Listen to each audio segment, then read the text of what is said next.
Dans la nuit glaciale de décembre, rue résidentielle plongée dans l'obscurité, Delphine Jubilard, infirmière et mère de 2 enfants, quitte son domicile, porte d'entrée s'ouvrant lentement, il est environ 4 heures du matin, horloge murale indiquant 4 heures, elle porte une doudoune claire, silhouette féminine marchant sous un lampadaire, et son téléphone reste allumé quelques minutes encore, écran de téléphone éclairant la nuit, puis plus rien, signal qui disparaît, aucun message d'adieu, boîte de réception vide, aucun témoin direct, caméra de rue sans image exploitable, seulement une marche nocturne, pas résonnant sur le trottoir, qui devient le point de départ de l'une des disparitions les plus troublantes de France, plan large du village endormi, parce qu'au lever du jour, lumière froide du matin, Delphine ne rentrera jamais chez elle.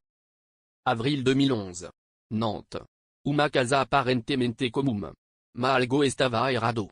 A polizia descobre corpo enterrado sotto terrazzo da residencia. Cinco corpo. A esposa de Xavier Dupont de Ligonnès. Seus quattro filhos. Todos morto por tiro. Organizado cuidadosamente. Coberto com cal. O principal suspeito? O pai da família. Xavier Dupont de Ligonnès. Ma quando a polícia começa a procurá-lo. Ele já havia desaparecido. Sem luta. Sem rastro. Apenas silêncio. Uma pergunta que até hoje ecoa na França, ele está morto. Ou ainda está vivendo sob outra identidade? Après la découverte des corps, un élément intrigue immédiatement les enquêteurs. Avant les meurtres, Xavier Dupont de Ligonnès avait envoyé plusieurs lettres. À sa famille. À des proches. À l'école de ses enfants. Dans ces lettres, il affirmait que toute la famille partait vivre aux États-Unis. Il expliquait avoir été recruté par la DEA, l'agence américaine de lutte contre la drogue. Selon lui, la mission était secrète. Il devait changer d'identité. Couper tout contact. Mais les autorités françaises ont rapidement vérifié ces informations. Aucun lien avec la DEA. Aucune mission. Aucune confirmation officielle. Les lettres semblaient soigneusement préparées. Comme si elles servaient à justifier une disparition. Avant même que le drame ne soit découvert. Une mise en scène? Ou la première étape d'un plan calculé? Après les meurtres présumés, Xavier Dupont de Ligonnès ne quitte pas immédiatement la France. Au contraire. Les caméras de surveillance retracent son parcours. Il séjourne dans plusieurs hôtels du sud du pays. Il paie ses chambres. Il dîne normalement dans des restaurants. Il retire de l'argent. Aucun signe de panique. Le 14 avril 2011, il est filmé pour la dernière fois à Roquebrune-sur-Argent. On le voit porter un grand sac et une housse longue, possiblement pour une arme. Il se dirige vers un massif boisé. Et après cela, plus rien. Aucun corps retrouvé. Aucune preuve formelle de suicide. Aucune trace officielle d'une fuite à l'étranger sous sa véritable identité. Seulement une dernière image. Et un mystère qui dure depuis 2011. Depuis 2011, 2 grandes hypothèses dominent l'affaire. La première, le suicide. Certains pensent que Xavier Dupont de Ligonnès se serait donné la mort dans les collines de Roquebrune-sur-Argent. La zone est vaste. Escarpée. Difficile d'accès. Il aurait pu s'y cacher. Et ne jamais être retrouvé. Mais malgré des fouilles importantes, aucun corps n'a été découvert. Aucune preuve formelle. La seconde hypothèse, la fuite préparée. Les lettres. L'organisation méthodique. Les retraits d'argent. Le calme apparent dans les jours précédents. Tout cela pourrait indiquer un plan réfléchi à l'avance. Certains experts estiment qu'il aurait pu quitter la France sous une fausse identité. Reconstruire une nouvelle vie. Disparaître volontairement. Mais jusqu'à aujourd'hui, aucune preuve irréfutable ne confirme l'une ou l'autre théorie. Et c'est ce qui rend cette affaire si troublante. Depuis sa disparition en avril 2011, plusieurs pistes ont été explorées. Des signalements ont été faits en France. Mais aussi à l'étranger. États-Unis. Amérique latine. Europe de l'Est. À chaque fois, l'espoir renaît. Et à chaque fois, la piste s'effondre. En 2019, une arrestation spectaculaire a lieu à l'aéroport de Glasgow, en Écosse. Un homme est interpellé. Les médias annoncent, Xavier Dupont de Ligonnès aurait été retrouvé. Mais après vérification ADN. Ce n'était pas lui. Une erreur d'identification. Une nouvelle désillusion. Les enquêteurs continuent d'examiner des témoignages, mais aucun élément concret ne permet de localiser formellement le suspect. 15 ans plus tard, l'affaire reste officiellement ouverte. Et le mystère demeure entier. Qui était vraiment Xavier Dupont de Ligonnès?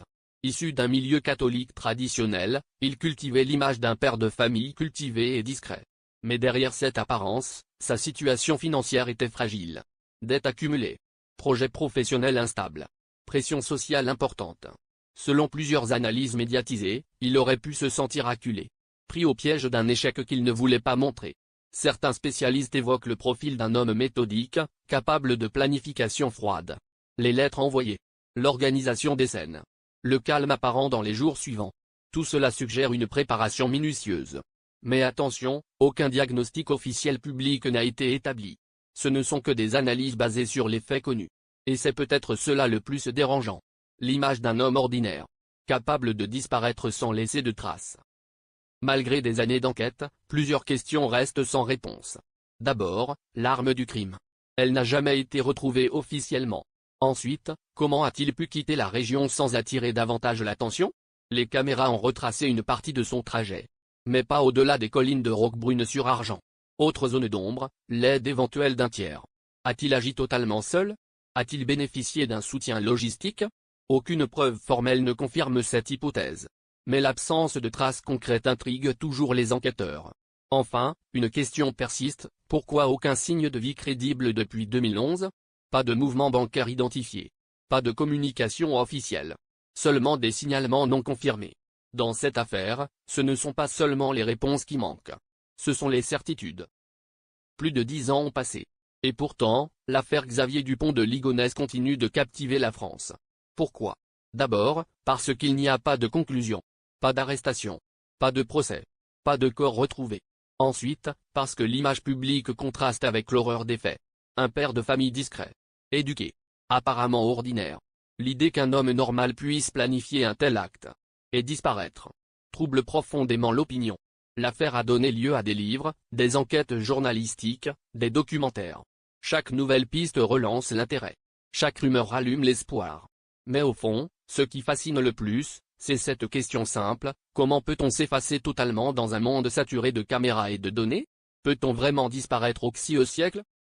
Depuis 2011, plusieurs théories circulent autour de la disparition de Xavier Dupont de Ligonnès. La première, le suicide dans le massif de Roquebrune-sur-Argent. Terrain difficile. Zone isolée. Certains pensent que son corps pourrait ne jamais être retrouvé.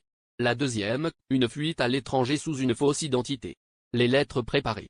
L'organisation méthodique. Les derniers retraits d'argent. Tout pourrait indiquer un plan anticipé. Une troisième hypothèse évoquée dans les médias, l'aide d'un complice. Quelqu'un qui aurait facilité son évasion. Mais jusqu'à aujourd'hui, aucune preuve formelle ne confirme cette idée. Les enquêteurs restent prudents. Officiellement, l'affaire est toujours ouverte. Et tant qu'aucune preuve définitive n'apparaît, ces théories restent des hypothèses. Cette affaire ne se résume pas à une disparition. Elle laisse derrière elle 5 vies brisées. Une maison silencieuse. Et un nom devenu symbole de mystère en France. Depuis 2011, les hypothèses se succèdent. Suicide. Fuite organisée. Nouvelle identité. Mais aucune certitude. Seulement une absence. Dans un monde où chaque mouvement laisse une trace numérique, comment un homme peut-il disparaître totalement? Peut-être que la vérité existe déjà. Quelque part. Ou peut-être que certaines affaires ne livrent jamais leur dernier chapitre. Jusqu'au jour où un détail, oublié, ignoré, refait surface. Et change tout.